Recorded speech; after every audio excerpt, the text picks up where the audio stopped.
تبارك الذي نزل الفرقان على عبده ليكون للعالمين نذيرا۔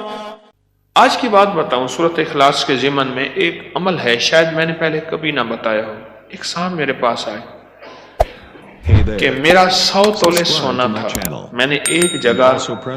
میں گیا عمرے پہ غالباً، میں نے ایک جگہ رکھا، اس کا مجھے کسی کو میرے علاوہ کسی کو پتہ نہیں تھا۔ جب میں آیا تو وہ 100 تولے میرا سونا نہیں تھا، تو میں بہت جگہ کسی نے تعویذ دیے وہ باندھے ہوئے، کسی نے تعویذ دیے وہ دبائے ہوئے، بہت جگہ گیا ہوں، کسی نے آپ کا بتایا، کہیں سے وقت کی ترتیب ٹوکن مل گیا۔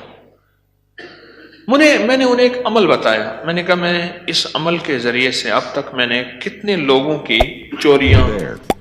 گمشدگی اور ضائع شدہ چیزیں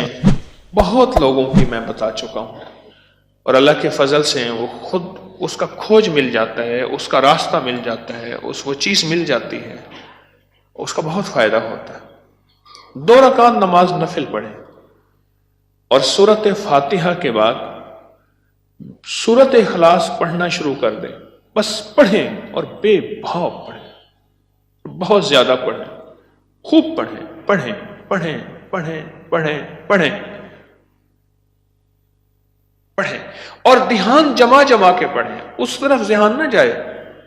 یا اللہ چوری دلا دے، نہ نہ نہ، بس صرف اللہ کا دھیان، پھر دھیان ادھر ادھر بھٹکے،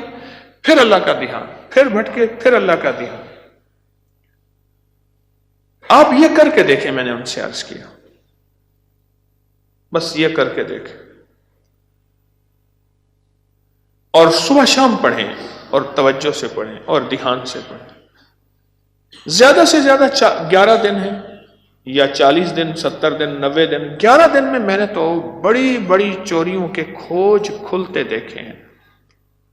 لیکن دھیان ہو، توجہ